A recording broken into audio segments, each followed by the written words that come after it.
So doctor सुदाव एक Japanese surgeon है और साइंटिस्ट भी हैं, और ये उस समय की बात है जब वर्ल्ड वॉर के माहौल बना हुआ था। ठीक है।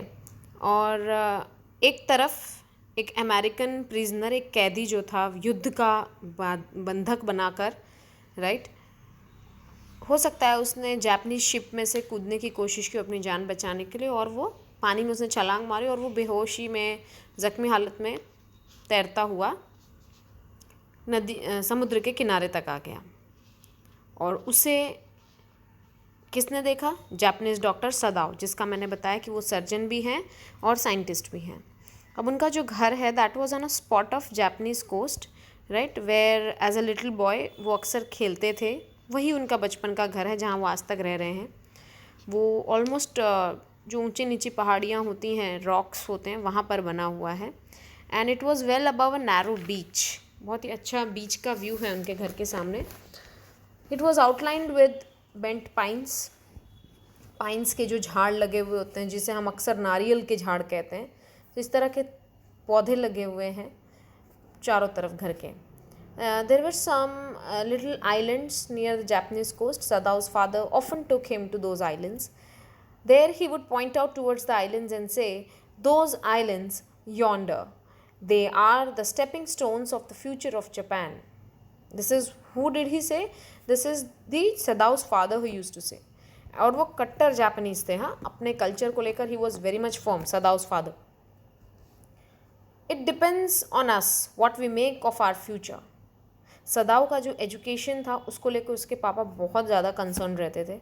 वो कभी भी उसके साथ किसी तरह का जोक नहीं करते थे, कभी खेलते नहीं थे। Was very strict. He was only worried about his education. ठीक है। तो when Sadao was 22 he was sent to America to learn all he could learn of surgery and medicine. तो मतलब एकदम कट्टरपंथी होने के बावजूद भी, जो अमेरिका को बिल्कुल पसंद नहीं करते, तो उन्होंने अपने बेटे को भेजा भी अमेरिका पढ़ने के लिए, ताकि वो हर पॉसिबल चीज़ सीख सकें सर्जरी और मेडिसिन के बारे में। इन अमेरिका सदाव जो है एक छोटे से घर में रहते थे, जो कि एक अमेरिकन प्रोफेसर का था। वहाँ पर कुछ और फॉरेन स्टूडेंट्स भी रहते थे, राइट। वो जो पूरा फ्लैट है उसके जो कमरे हैं बहुत छोटे छोटे थे और खाना भी कुछ खास नहीं था। लेकिन प्रोफेसर की जो पत्नी थी, she was very good, right. Sadao मतलब she was not, I mean not good, I am sorry, she was not good with her nature. Behaviour कुछ अच्छा नहीं था। She was very strict and जिसे हम रेगुलर भाषा में कहते हैं rude, right. But still Sadao जानता था उसे पढ़ाई करनी है, तो वो हर तरह के चेंजेस के साथ एडजस्ट करता गया।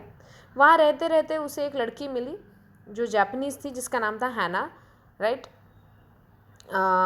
वो दोनों एक दूसरे से प्यार करने लगे एंड तुरंत ही उन्होंने अमेरिका में शादी नहीं कर ली, राइट। क्योंकि सबसे बड़ी प्रॉब्लम थी सदाव के पिताजी, जो कि कभी भी ऐसी लड़की को स्वीकार नहीं करेंगे, राइट, जो जापानीज़ रेस की ना हो।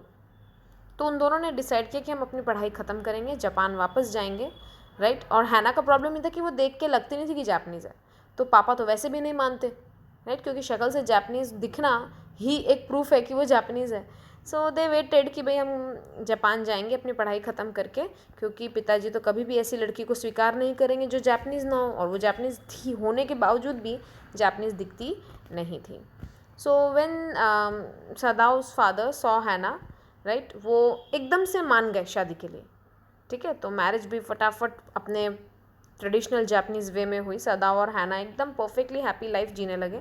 उनके 2 बच्चे भी थे, राइट। और उनका प्यार हमेशा एक दूसरे के लिए एकदम सम्मान भरा था।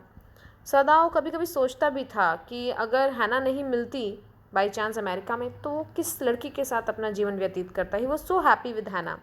एक दिन रात को सदाव घर आया, उसकी वाइफ ने दरवाज़ा खोला एंड बहुत ही प्यार से उसका स्वागत किया। एंड देन इस मोमेंट में वो जो दोनों हैं अपने बालकनी में गए, जहाँ पर समुद्र का व्यू दिखता है। हल्की हल्की बारिश की बूंदें भी गिर रही थी। तो ऐसे में उन्हें कुछ दिखा किनारे पर, जैसे कि कोई इंसान हो, राइट, किनारे पर आया हुआ। फटाफट सदाव जो है किनारे पर गया। थोड़ी दूर जब वो पहुंचा, उसने देखा कि किसी के हाथ पैर नज़र आ रहे हैं। वो धीरे धीरे उसके आगे बढ़ा, राइट। उसे दिखाई दिया कि एक चेहरा भी है, यानी कि कोई इंसान है। सो सदाव और हैना दोनों फटाफट उस इंसान के नज़दीक गए। वो बिल्कुल बेहोशी की हालत में था वो इंसान। उसके चेहरे पर मिट्टी लगी हुई थी, रेत लगी हुई थी। ऐसे में सदाव तुरंत बोला कि ये इंसान ज़ख्मी है, the man is wounded, right. तो द सैंड, जो क्योंकि उसका मुंह एक तरफ था रेती पे, तो उसका चेहरे पर रेती लगी हुई थी, राइट। हाँ, लेकिन रेती पूरी खून से भीगी हुई थी, मतलब कि उसका कहीं चोट लगी हुई है। उस इंसान ने एक पुरानी कैप पहनी थी अपने सिर पर, उसके कपड़े पूरी तरह गीले थे। सदाओं ने उस इंसान का सिर घुमाया उसका चेहरा देखने के लिए। तो हैना धीरे से घबरा कर बोली, ए वाइट मैन, ये तो अमेरिकी है, राइट। सदाओ बोला, yes, it was a white man. The wet cap fell away and there was his wet yellow hair. उसके बाल भी सफ़ेद थे, येलोइश जो होते हैं अमेरिकन्स के। Upon his young and tortured face, जवान लड़का था, बहुत टॉर्चर किया हुआ था, उसके चेहरे से लग रहा था, राइट। एंड वो काफ़ी देर से अनकॉन्शियस था, ऐसा लग रहा था, और वो कुछ नहीं जानता था, राइट। एंड उन दोनों को समझ नहीं आ रहा था, हैना को और सदाव को, वो क्या करें। सदाव को याद आया कि एक घाव भी है जहाँ से खून निकल रहा है। अब क्योंकि वो एक सर्जन था, तो उसने पूरे शरीर पर हाथ घुमाया एंड वो जख्म ढूंढने के लिए वो क्यूरियस हो गया कि कहाँ से खून आ रहा है, राइट। तो राइट साइड में उसकी लोअर बैक, पीठ के नीचे राइट साइड में थोड़ा, वहाँ पर एक बंदूक की गोली का घाव था, राइट। एंड वो ऐसा घाव था जो गोली लगने पर भर तो दिया गया था, लेकिन क्योंकि पानी में रहने पर बॉडी पर स्ट्रेन पड़ा तो वो घाव वापस से खुल गया था, राइट। और वो ज़्यादा दिन नहीं हुए थे उस घाव को भरे हुए। एंड सदाव ने फटाफट उसे जैसे तैसे घाव को बंद करने की कोशिश की। वो बंद करने के लिए उसके पास कोई कपड़ा नहीं था, तो जो पानी के अंदर जो किनारे पे जो घास उगती है, उस घास से उसने उसके ऊपर निचोड़ा, पानी डाला, ताकि वो एक हर्बल होती है वो, जिससे कि खून बंद हो जाता है। वो इंसान जैसे ही उसके ऊपर वो हर्बल बूंदें गिर रही थी उस घास की, वो थोड़ा सा कर्रा रहा था बेहोशी की हालत में भी, मगर वो जागा नहीं। Best thing that we could do would be to put him back into the sea. Hannah बोली कि इसे वापस समुद्र में डाल दो, अमेरिकी है। अगर हमने इसे पनाह दी तो पूरा घर बर्बाद हो जाएगा, तुम्हें अरेस्ट करके ले जाएंगे, और हमारे साथ जो होगा वो तो होगा ही, बच्चों के साथ। तो हैना ने बोला कि अगर मैंने इसकी मदद नहीं की तो ये पक्का मर जाएगा। हाँ, अगर की तो शायद मुझे अरेस्ट कर ले जाएं, पर शायद कर ले जाएं। तो सदाव ने, उसकी पत्नी ने कहा कि बट ये कौन है। Then Sadao said, there is something about him that looks American. कुछ तो है जिससे देखकर लग रहा है कि ये अमेरिकन है, राइट। जब उसने उसकी वो कैप देखी तो कैप पे लिखा हुआ था US नेवी।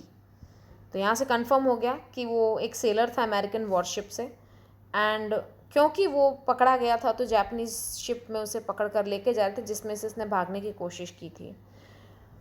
एंड हैना ने धीरे से कहा कि अच्छा, ये भाग के निकल रहा था, तो ये ज़ख्म कैसा है इसके ऊपर। सदाव ने कहा कि बड़ा अजीब सा लग रहा है कि अगर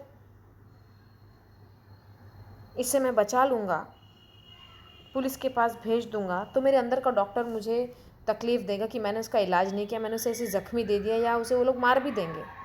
तो सदाव एक तरफ को सोच रहा है कि ही दुश्मन तो है ये मेरा, सारे अमेरिकन्स मेरे दुश्मन हैं, बट क्योंकि ये ज़ख्मी है, फ़िलहाल ये पेशेंट है, इसे ज़रूरत है बिल्कुल बेसिक मेडिकल ट्रीटमेंट की।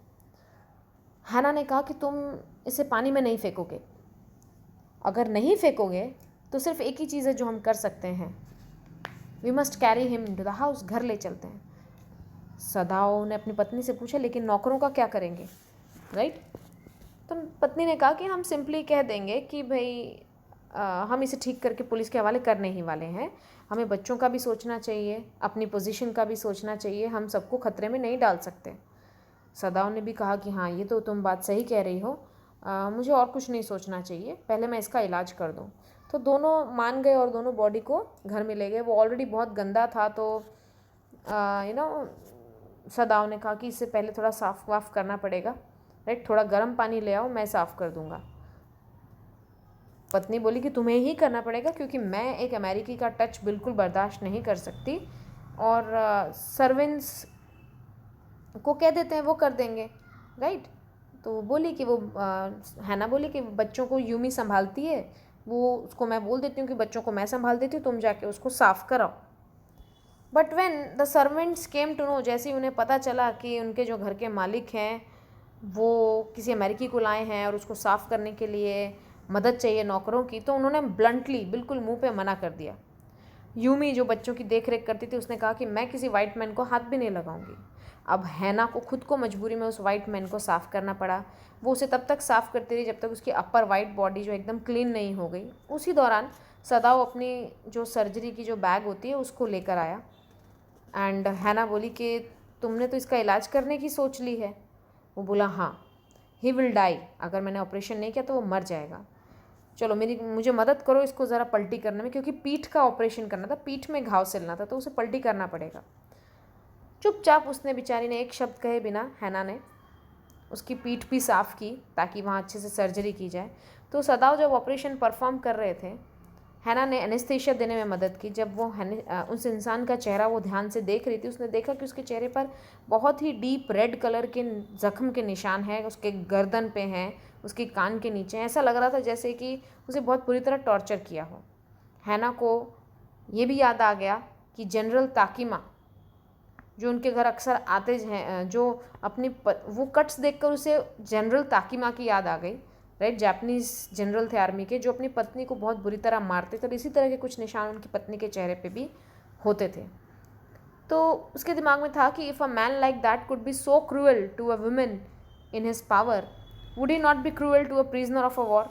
उसके दिमाग में ये था कि अगर पत्नी को इतना वो तड़का कर मार सकता है तो वो एक प्रिजनर का तो क्या हाल करेगा।